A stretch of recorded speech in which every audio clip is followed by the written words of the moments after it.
महाराज, बहुत बड़ी खबर लेकर आया हूँ। कल रात मैंने जंगल के पुराने खंडहर के पास एक दिव्य आवाज़ सुनी। वहाँ एक काला देवता प्रकट हुए थे। उन्होंने कहा कि अगर उनकी पूजा नहीं हुई तो इस जंगल पर बहुत बड़ा संकट आने वाला है। काला देवता हमारे जंगल में? ये बात पहले कभी किसी ने नहीं सुनी। क्या तुमने उन्हें अपनी आंखों से देखा था या सिर्फ आवाज सुनी थी? महाराज, उनका तेज इतना भयानक था कि कोई भी उनकी तरफ देख नहीं सकता। मैं डर के मारे नीचे झुक गया। उन्होंने कहा कि सिर्फ आपकी प्रजा की रक्षा करने के लिए ही वो यहाँ आए हैं। भेड़िए की बात सुनकर सभा में बैठे सभी जानवर आपस में फुसफुसाने लगे। किसी ने कभी काले देवता का नाम तक नहीं सुना था। अगर सच में कोई देवता हमारे जंगल की रक्षा करना चाहते हैं तो हमें उनका सम्मान करना चाहिए। शायद वो हमें किसी बड़े खतरे से बचा ले। लेकिन बिना देखे किसी पर विश्वास करना ठीक नहीं होगा। पहले हमें सच्चाई जाननी चाहिए।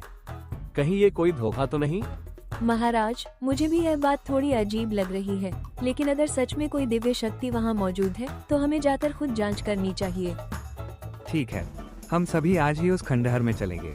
अगर वहाँ सच में कोई देवता है तो हम उनका सम्मान करेंगे, लेकिन अगर यह झूठ हुआ तो दोषी को कठोर सजा मिलेगी। कुछ ही देर बाद पूरा जंगल राजा के साथ पुराने खंडहर की ओर चल पड़ा।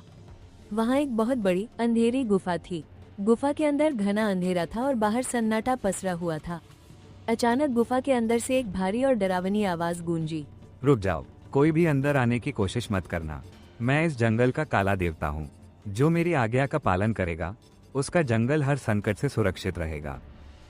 हे काले देवता, अगर आप सच में हमारे जंगल की रक्षा करना चाहते हैं तो हमें बताइए कि हमें क्या करना होगा। पूरी प्रजा आपकी बात मानेगी। कल सुबह मेरे लिए ताज़े फल, शहद, मांस और शुद्ध पानी गुफा के बाहर रख देना। बदले में मैं तुम्हारे जंगल को हर संकट से बचाऊंगा। लेकिन याद रखना, कोई भी अंदर झांकने की कोशिश करेगा तो उसका विनाश निश्चित है। इतना कहकर गुफा के अंदर फिर से सन्नाटा छा गया। कोई भी जानवर अंदर जाने की हिम्मत नहीं जुटा पाया। सभी को विश्वास हो गया कि सचमुच वहाँ कोई रहस्यमयी काला देवता रहता है। अगले दिन सुबह होते ही जंगल के सभी जानवर काला देवता के लिए फल, शहद, मांस और पानी लेकर गुफा के बाहर पहुंच गए। साथियों, काला देवता हमारे जंगल की रक्षा कर रहे हैं। उनकी इच्छा का सम्मान करना हमारा कर्तव्य है। सभी जानवर अपना अपना सामान गुफा के बाहर रख दें और बिना शोर किए वापस लौट जाएं। बहुत अच्छा, तुम सबने मेरी आज्ञा मानी। इसी कारण तुम्हारा जंगल अब सुरक्षित रहेगा। लेकिन याद रखना, कोई भी मेरी गुफा के अंदर झांकने की कोशिश नहीं करेगा। इतना सुनते ही सभी जानवर डरकर वहां से लौट गए। जैसे ही जंगल खाली हुआ, गुफा के अंदर छिपा भेड़िया हंसते हुए बाहर निकला और सारा खाना अंदर ले जाने लगा। वाह महाराज, बिना शिकार किए रोज इतना स्वादिष्ट खाना मिल रहा है। जंगल के सारे जानवर कितने भोले हैं। आपकी एक आवाज सुनकर सब आंख बंद करके विश्वास कर लेते हैं। अभी तो ये शुरुआत है। कुछ दिन और यही खेल चलता रहा तो पूरा जंगल हमारे लिए खाना जुटाएगा। हम गुफा से बाहर निकले बिना राजा जैसी जिंदगी जिएंगे। कई दिनों तक यही सिलसिला चलता रहा। हर सुबह जानवर खाना रखकर चले जाते और रात को काला शेर और भेड़िया आराम से दावत उड़ाते। एक दिन गधे की बारी आई। वो टोकरी में ताजे फल लेकर अकेला गुफा की तरफ जा रहा था। तभी उसने दूर से भेड़िए को चुपके गुफा के अंदर जाते देखा। अरे, भेड़िया यहाँ क्या कर रहा है? अगर अंदर सच में देवता रहते हैं तो ये बिना डरे गुफा में कैसे चला गया? जरूर कुछ गड़बड़ है। गधा धीरे धीरे दबे पांव गुफा के पास पहुंचा। वो एक बड़ी चट्टान के पीछे छिप गया और अंदर की बातें सुनने लगा। महाराज, आज तो हिरन शहद भी छोड़ गया है। देखिए, रोज की तरह आज भी किसी को जरा सा भी शक नहीं हुआ। हा, इन मूर्ख जानवरों को बस डराना आता होना चाहिए। मेरी आवाज सुनते ही सब मुझे देवता मान बैठे। ऐसे ही कुछ दिन और चले तो पूरा जंगल हमारी सेवा करेगा। और सबसे मजेदार बात तो ये है कि खुद राजा शेर सिंह भी हमारी चाल में फंस गया। उसे बिल्कुल अंदाजा नहीं कि जिस देवता को वह पूज रहा है वो कोई देवता नहीं बल्कि एक साधारण काला शेर है। ये सुनते ही गधे की आंखें फटी की फटी रह गई। अब उसे पूरी सच्चाई पता चल चुकी थी।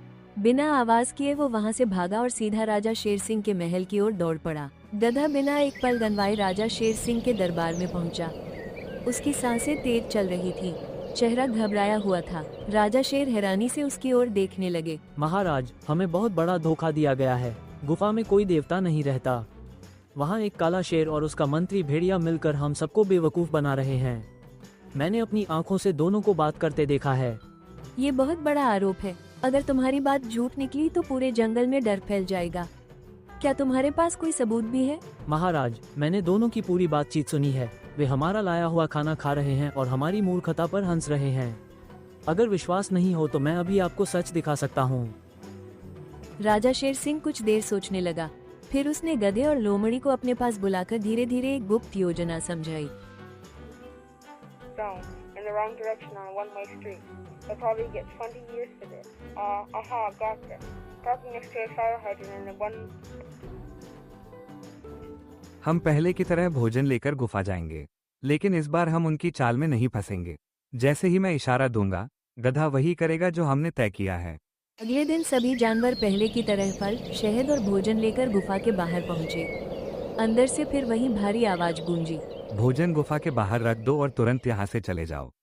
मेरी साधना में कोई बाधा नहीं आनी चाहिए। राजा ने चुपके से गधे की ओर देखा और हल्का सा इशारा किया। गधा तुरंत आगे बढ़ा और जोर से बोला, महाराज, हमें काला देवता की रक्षा करनी चाहिए। अगर कोई खूंखार जानवर गुफा में घुस गया तो हमारे रक्षक पर हमला हो सकता है। मेरी राय है कि हम गुफा का दरवाजा बड़े पत्थरों से बंद कर दें। देवता को किसी सुरक्षा की जरूरत नहीं होती। हमें कोई नुकसान नहीं पहुंचा सकता। यही तो कारण है कि हमें आपकी रक्षा करनी चाहिए।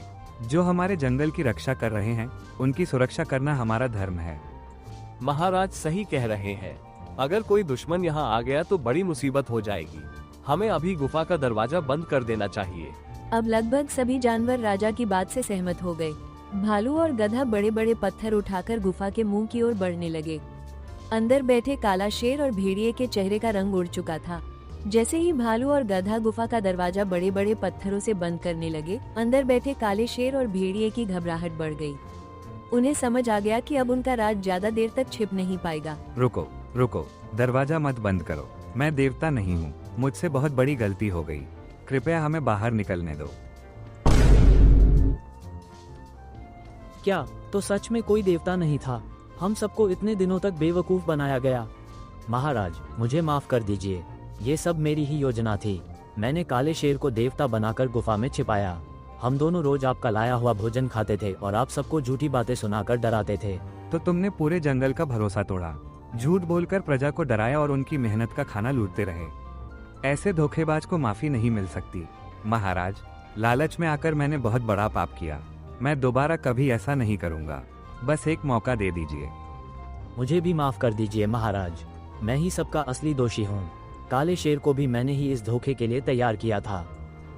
जो अपने स्वार्थ के लिए पूरे जंगल को धोखा देता है, वो दया के योग्य नहीं होता। आज अगर गधे ने सच्चाई नहीं देखी होती तो तुम दोनों पता नहीं कब तक सभी को मूर्ख बनाते रहते। महाराज, झूठ चाहे कितना भी बड़ा क्यों न हो, एक दिन उसका पर्दाफाश जरूर होता है। आज पूरे जंगल ने सीख ली है कि बिना जांच पड़ताल किसी भी बात पर विश्वास नहीं करना चाहिए। सैनिकों, काले शेर और भेड़िए को तुरंत जेल में डाल दो और इनके लिए यही सजा होगी कि कई महीनों तक ये पूरे जंगल की सफाई करेंगे और सभी जानवरों की सेवा करेंगे। सैनिक दोनों को पकड़कर जेल में ले गए। पूरे जंगल में खुशी की लहर दौड़ गई। सभी जानवर गधे की बहादुरी की प्रशंसा करने लगे, क्योंकि उसी की सूझबूझ से काले देवता का झूठ सबके सामने आ गया।